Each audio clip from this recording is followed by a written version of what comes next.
성탄 전야인 오늘 성당과 교회에서는 아기 예수의 탄생을 기리는 미사와 예배가 이어지고 있습니다.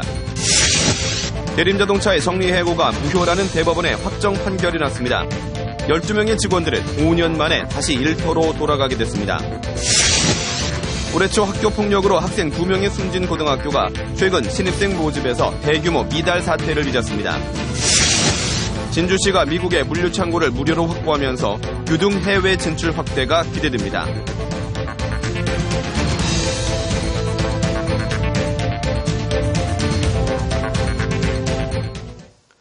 안녕하십니까. 이어서 경남 소식입니다. 내일 성탄절 징검다리 연휴의 시작과 함께 연말 분위기가 무르익고 있습니다. 성탄 전야인 오늘 밤부터 경남 지역 성당과 교회에는 아기 예수의 탄생을 기리는 미사와 예배가 이어지고 있습니다. 창원 사파성당에 나가 있는 취재기자 연결해 봅니다. 박성현 기자 전해주시죠. 네, 기자는 지금 창원 사파성당 성전 앞에 나와 있습니다. 이곳에서는 조금 전 저녁 9시부터 성탄 전야 미사가 시작됐는데요. 이곳뿐만이 아니라 성당과 교회에서 열리는 미사와 예배, 성탄 전야부터 많은 신자들이 참여해 아기 예수의 탄생을 축하하고 있습니다. 아기 예수가 말구유라는 가장 낮은 곳을 통해 세상에 온 것처럼 어려운 이웃과 함께하기를 기원하는 연말 분위기입니다. 성탄 전야가 되면서 시내에도 사람들로 북적이고 있습니다. 특히 내일부터 징검다리 휴일이 시작되는데요. 창원의 경우 일부 대기업은 내일부터 연말까지 휴가에 들어가면서 한산해질 것으로 보입니다. 또 연말을 가족과 함께 보내려는 사람들이 늘면서 경남 곳곳에서는 축제가 열립니다. 김해에서 세계 크리스마스 축제를 비롯해 거창 크리스마스 트리 문화축제, 창녕 부곡 온천 축제가 열리고 통영과 거제, 사천 등 해안 지역에서는 해넘이 해맞이 행사가 세모와 신정에 걸쳐 열립니다. 당분간 다소 흐린 날이 이어지면서 큰 추위는 없을 것으로 예보됐는데요. 올해 마지막 날인 31일부터 반짝 추위가 예상돼 해넘이 해맞이를 준비하시는 분들은 참고하셔야겠습니다. 지금까지 사파성당에서 KBS 뉴스 박상현입니다. 창원산업단지의 대림자동차 정리해고가 무효라는 대법원의 확정 판결이 났습니다. 지난 2009년에 해고돼 복직투쟁에 나섰던 12명의 노동자들이 5년 만에 다시 일터로 돌아가게 됐습니다. 조미령 기자가 보도합니다. 대법원 2부는 대림자동차 노동조합원 42살 고모 씨 등 12명이 정리해고는 무효라며 회사를 상대로 낸 소송의 상고심에서 원고 승소 판결한 원심을 확정했습니다. 대법원은 해고 대상자 선정 과정이 합리적이고 공정하지 않아 해고 요건을 갖추지 못했다는 2심에 법리 오해에 위법이 없다며 회사 측 상고를 기각했습니다. 창원 산업단지에 위치한 오토바이 제조업체인 대림자동차는 2009년 11월 경영상의 이유로 193명을 희망퇴직시키고 47명을 정리해고했습니다. 이에 금속노조와 해고자들은 노조 파괴용으로 단행됐다고 주장하며 회사를 상대로 복직투쟁을 해왔습니다. 꼬박 5년이 걸렸습니다. 이번 판결이 빨리 났으면 좀 나았을 건데 5년이 지났기 때문에 좀 아쉬움이 있고요. 지금 지난 5년 동안에 노동자분 노동대로 파괴가 되고 해고자들의 삶은 산대로 다 어려워졌기 때문에 경남 노동계도 환영 입장을 밝혔습니다. 민주노총 경남본부와 노동당 경남도당은 해고 노동자들이 부당해고에 맞서 5년을 거리에서 보냈다며 대림자동차는 즉각 사과하고 복직시켜야 한다고 강조했습니다. KBS 뉴스 조미령입니다.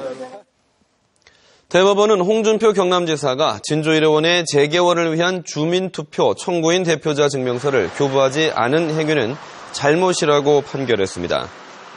진주의료원 폐업초래 시민대책위는 지난해 7월 경상남도에 주민투표 청구인 대표자 증명서 교부를 신청했지만 경상남도가 비용이 많이 든다는 등의 이유를 들어 교부하지 않자 홍 지사를 상대로 소송을 냈습니다. 대법원 판결에 따라 시민대책위는 진주의료원 재개원 주민투표를 위한 절차를 시작할 예정입니다. 올해 초 당시 경상남도 교육감의 부인이 법인 이사장으로 재직 중인 한 고등학교에서 학교폭력으로 학생 2명이 잇따라 숨져 큰 충격을 줬는데요. 해당 학교가 최근 신입생 모집에서 대규모 미달 사태를 빚었습니다. 보도에 김소영 기자입니다.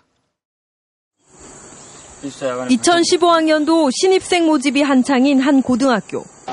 이 학교의 모집 정원은 150명이지만 1차 전형에서 원서를 접수한 학생은 20여 명에 그쳤습니다.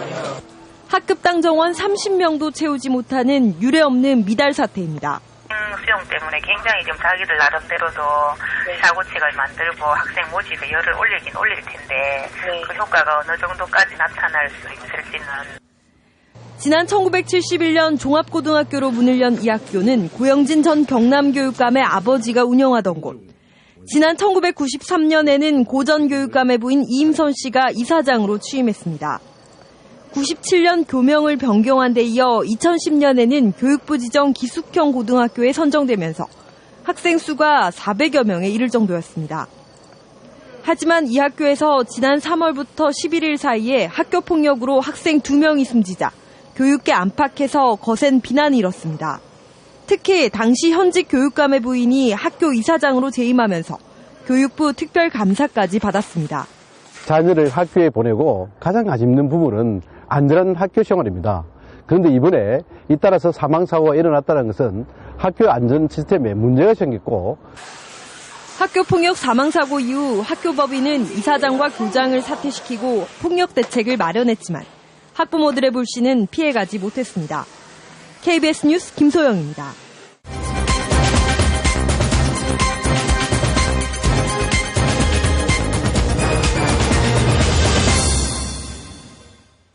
지난 8월 포구의 시내버스가 하천에 휩쓸려 버스기사와 승객 등 7명이 숨졌는데요. 2달에 걸친 경찰 수사는 버스회사 안전관리 책임자 기소로 종결됐고 넉 달이 지난 지금 유가족들은 여전히 충격에서 벗어나지 못하고 있습니다. 차주아 기자의 보도입니다.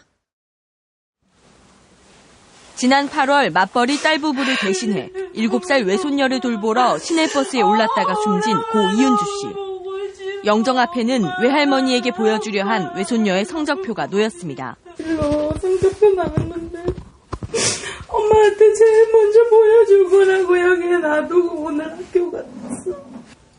마지막 가는 날까지 폭우를 뚫고서라도 자식들을 챙긴 어머니의 황망한 죽음에 막내딸은 눈물이 마르지 않습니다. 날씨가 그때처럼 사고 났던 날씨나 그런 날씨가 되면 정말 많이 힘들어요. 그냥 울컥울컥 엄마가 보고 싶고.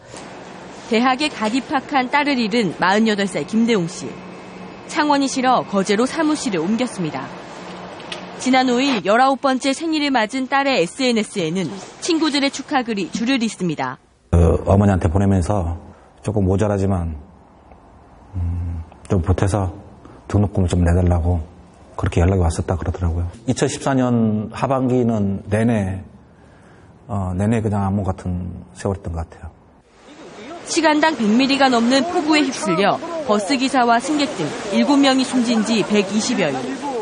유가족들은 사고 책임자가 제대로 규명되지 않았다며 소송을 준비하고 있습니다. 뭐가 잘못됐고 어떤 부분이 개선돼야 된다라는 게 안 나온다면 또 다른 사고가 일어나지 말라는 보장이 없고요. 창원 지역 버스회사 대부분이 지난해 안전교육 이수율 절반도 못 미쳤지만 창원시는 회사당 과징금 45만 원을 부과하는 데 그쳤습니다.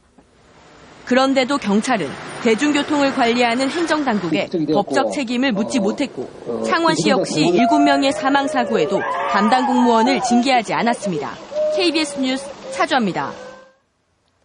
진주 남강유등을 해외에 수출하려고 해도 사실 부피가 큰 유등을 해외 축제마다 옮기는 것이 걸림돌이었습니다. 하지만 진주시가 미국의 물류 창고를 확보하면서 유등 해외 진출에 거점을 마련했습니다. 송현준 기자가 보도합니다. 미국 애리조나주에 있는 투싼 물류항입니다. 멕시코에서 수입한 맥주를 미국 전역으로 운송하기 위한 준비가 한창입니다. 미국에서 유일한 내륙 물류항으로 철도를 이용해 미 전역으로 화물 운송이 가능하고 따로 통관 절차를 거칠 필요가 없다는 것이 장점입니다. we're actually able to bring containers by rail from the seaports here so that we avoid any of the congestion in the ports of Los Angeles and Long Beach. 이곳 투싼 물류항이 진주 유등 해외 수출 전진 기지가 될 전망입니다. 진주시는 물류 창고를 무료로 제공받아 유등을 보관하기로 투싼항 대표와 협약을 맺었습니다. 이 물류 기지에 유등을 보관하면 미국뿐만 아니라 캐나다와 멕시코까지 저렴한 비용으로 유등을 운송할 수 있다는 장점이 있습니다. 지난해 캐나다 겨울빛 축제에 유등을 전시한 데 이어 미국 투싼시와 델마 페어 등에도 해외 전시 절차를 밟고 있어 투싼 물류 창고 확보는 더욱 의미 있습니다. 문화 자체가, 축제 자체가 통째로 이리 해외에 나오고 수출되면 우리나라 5,000년 역사의 처음입니다. 진주시는 뉴욕과 워싱턴 등 미국의 경제와 행정 중심지에도 유등 전시를 추진해 유등의 세계화에 나선다는 계획입니다. KBS 뉴스 송현준입니다. 다음은 저희 KBS 창원방송총국에 이웃돕기 성금을 보내주신 분들입니다. 창원시 삼창산업 SAS, SHM 박현철 대표이사와 임직원 1,000만 원, 창원시 마산회원구 중리중기 이용기 대표이사 100만 원, 창원 공인회계사회 세정협의회 100만 원, 합천군 묘산면 자원봉사회 50만 1,000원 보내주셨습니다. 또 합천군 묘산면 성림농장 김영명 씨 35만 원, 창원 의창구 복지위원협의회, 창원 의창구 민간어린이집 연합회, 가정어린이집 연합회에서 각각 30만 원씩 맡겨주셨습니다. 성금을 보내주셔서 감사합니다.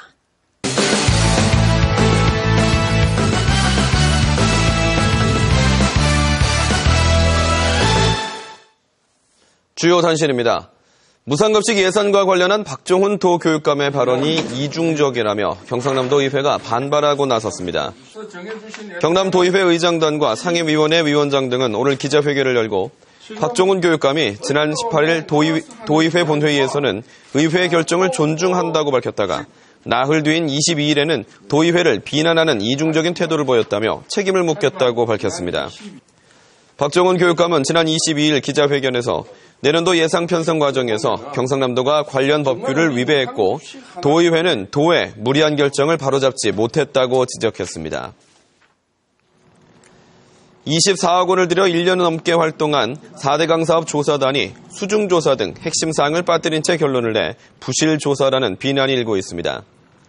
지난해 9월에 출범한 국무총리실 산하 4대강 조사평가위원회는 16개 분과로 나눠 지난 6개월 동안 172차례 현장 조사를 했지만 예산이 없어 수중조사는 한 번도 하지 않았다고 밝혔습니다.